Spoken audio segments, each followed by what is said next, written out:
been getting a question a lot lately in chat. Paz, what are your settings looking like? And while I think it really just comes down to personal preference, I figured, well, you know what? Why not just give you guys the rundown of the guy that is schmoving around like a G on Zeph and Oath. I've been playing with my settings since the release of open beta for quite a bit now, so let's talk about where I'm at now, where I'm going, and what I think the best settings are for Supervive for any player. All right, guys, so let's get right into it. We're gonna be in practice so I can actually show you some of the stuff that I'm talking about today, but we're gonna hit escape, hit settings, and now we're where we need to be. So the first stuff I want to go over is movement in the first menu, and this is with the dash input mode. I want to make sure that you guys have the one that I have because I think this is probably the best one, WASD enhance with cursor, as opposed to fall back to cursor or just cursor. Essentially what this does for you is it's going to take your WASD normally, but if there's like a specific thing you're trying to go for, like a very specific movement and your cursor is like a little bit off center, it's going to help you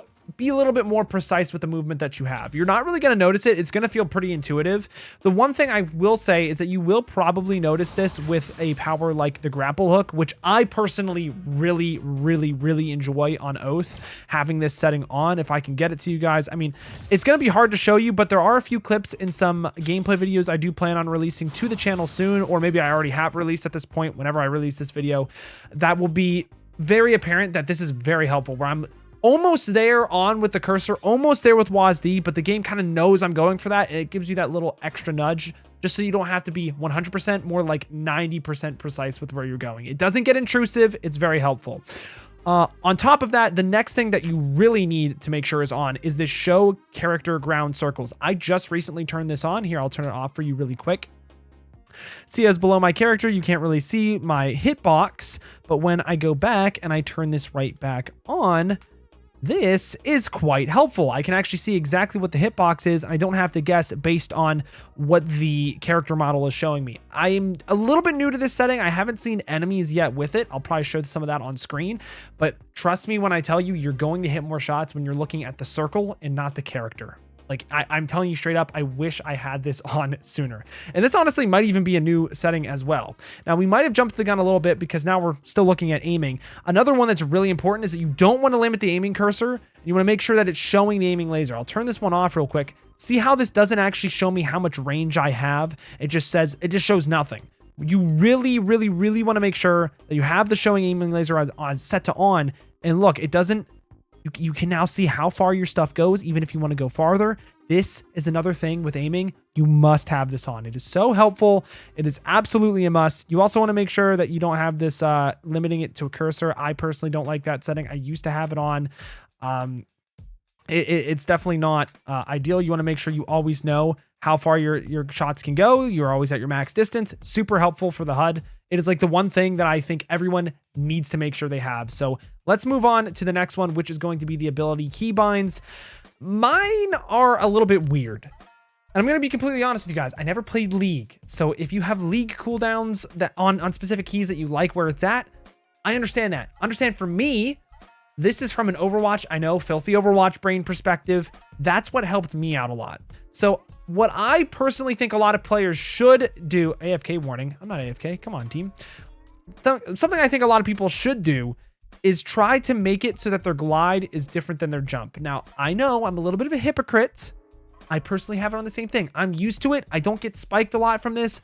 Eventually, I will probably change this. Just right now, I like having my glide on spacebar. It just feels good. But if you're new to the game, I would try to get used to having your glide on a different key as fast as possible, because there's some interactions that you're going to get spiked to dumb stuff because you were gliding when you were really trying to jump, but then the ground was broken below you. It's really annoying. Now, in terms of abilities, I have my ability 4, which is my Zeph nade, set to E. I don't know what that is by default. And I have my ultimate set to Q instead of R. And the funny reason why this is because 1, I mean, Overwatch, it just feels right. 2, because it was set to R, I was trying to reload when I first started playing the game. No character in this game reloads, guys. No character in this game reloads. So set this to something else if you see yourself trying to reload a lot. I now don't press R at all anymore. Maybe I can make that my glide too. The other one that I do as well, I don't really mess with this level up modifier. I probably should. The other one is that I have my power set to my mouse buttons. Mouse button 4 and mouse button 5. I just find it easier. The big thing that I want to highlight and the reason why I do things the way that I do in terms of having things set to different weird keybinds is that I really want to avoid ever taking my hands off of my movement keys. And that might be why you guys think my movement is so consistent, because notice how there's only 2 things that are ever really going to take my fingers off of the movement key. And that's if I'm going to be looking for a nade or if I'm going to be looking for an alt. And that's stuff that I'm already going to be setting up with my movement anyways. It's a really big thing that I think a lot of players need to avoid if you're coming from League, because it's WASD. In a shooter, you never want to be taking your fingers off of WASD. You want to try to keep them on as much as possible. You never want to be lifting your fingers off of movement, because you never know when you're going to need to make precise movements. So that is my philosophy behind cooldowns. You don't need to have the same cooldowns as me. You want to just think about, how much am I really going to have to be forcing my fingers to be moving away from my movement? That is the big thing I would say that you really need to focus on if you're going to rebind keybinds. And also just like, don't reload. It's dumb. Settings, moving back into video. This one's subjective to your PC. Personally, I try to get as many frames as possible. I'm almost always at 540. I also have an i9-14900K with a 4080 Super with 64 gigabytes of RAM. If I do not have max frames, there is something wrong with my computer. If you do not have that and you have a potato, this game can be a little intensive on your RAM. I would say, realistically, you just want to show your FPS. You want to make sure your VSync is set to off. I personally have everything, usually quality preset I have to low. The only thing I have set to high is texture, so the game doesn't look too bad for content, and it's also a little bit more clear when I'm shooting enemies. Most of this is just set to low because I'm a competitive person at heart. This stuff is really going to come down to your personal preference. What I will say is, the lower you put settings in these games, the easier the game is usually to read, because there's so many effects going on your screen. You do not want to have a bunch of sprites in your face. You want to have it be as clear as possible. Personally, I like everything set to low. It ain't that deep. Other creators might have a little bit better of an idea on this, like maybe Tom Kick or Dunmere. Personally, set that shit to low. Move on with your life. So we're going to move on to audio. I personally think it is so important that your sound effects is set to max. Specifically, if someone wants to res and you want to hear that across the map, you want to make sure that stuff is cranked. Everything else about audio doesn't really matter. Turn that music off if you want. Maybe turn off the announcer volume if it's getting a little bit too crazy for you. But to be honest, I don't think it really gets in the way. There's no music while you're playing in game, at least right now. They might add that. If they do, turn off music. Personally, though, I think this is what I run for audio. Get that sound effects cranked up. The big thing with voice, doesn't matter. Personal preference, 100%. Now this is when things start getting really interesting, because camera, I used to play with standard dynamic, and oh God, it's horrible because look, oh God, I hate it. You try to move your cursor around and your camera doesn't move with it unless it's at the very end. This is really bad. It's super, God, I played on this for half a year. Guys, don't do this to yourself. Do yourself a favor and try fully dynamic first before you try anything else. Again, whoa, look at it's so much more smooth. Again, maybe it helps, maybe it makes you a little sick to the stomach with how much motion, and it's going to be a little hard at first. But this kind of stuff, it's so much more intuitive. You have a better look of what's going on in the fight.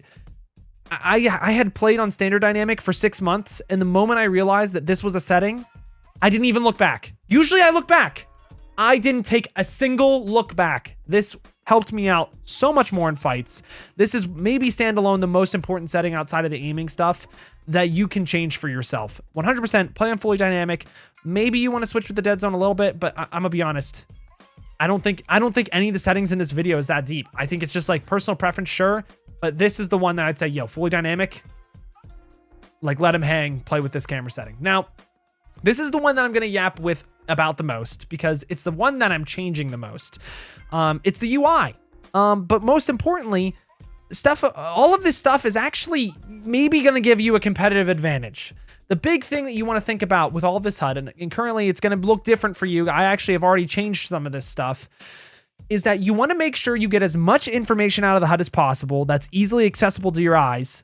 But you also want to make sure you're not covering your screen too much. So this is a section that I'm going to have to go and post-process, post-editing, and make sure that I actually give you the stuff I'm actually using. But this is the stuff I'm trying out right now. First of all, cursor scale, you want to make sure this is low enough that it's not getting in your way, but not too low that you can't see it, but also not super huge because, like, dude, do not do this. Anything above 1 is bad.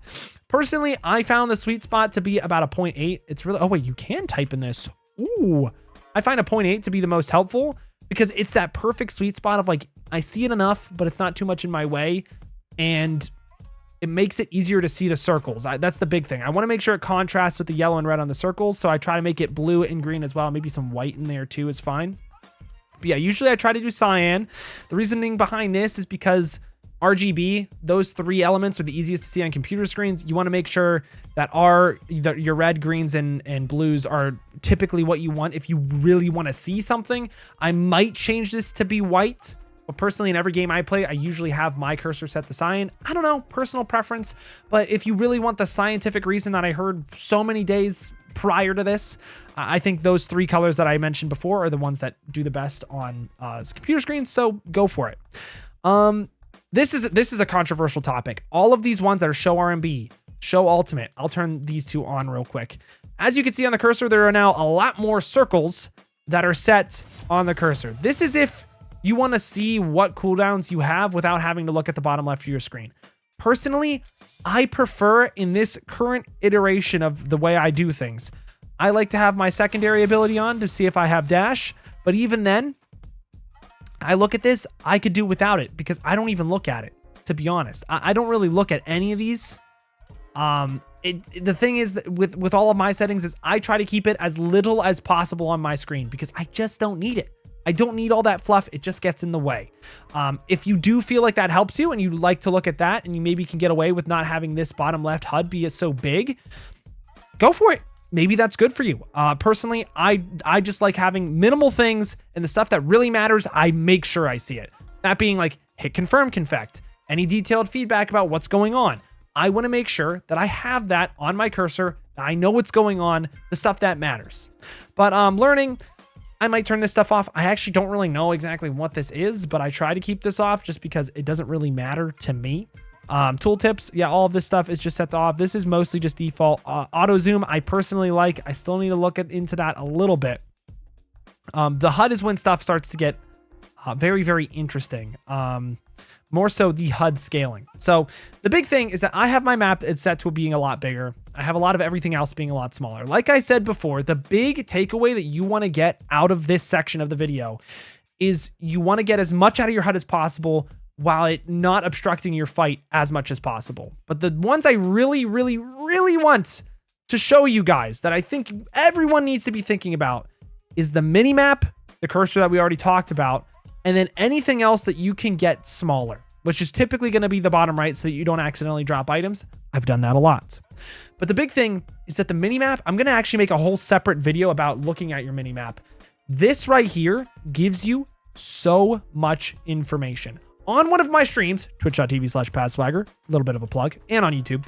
On my streams, there is going to be a stream one day next week where I'm going to set up a timer to beep every 15 seconds. I might go crazy.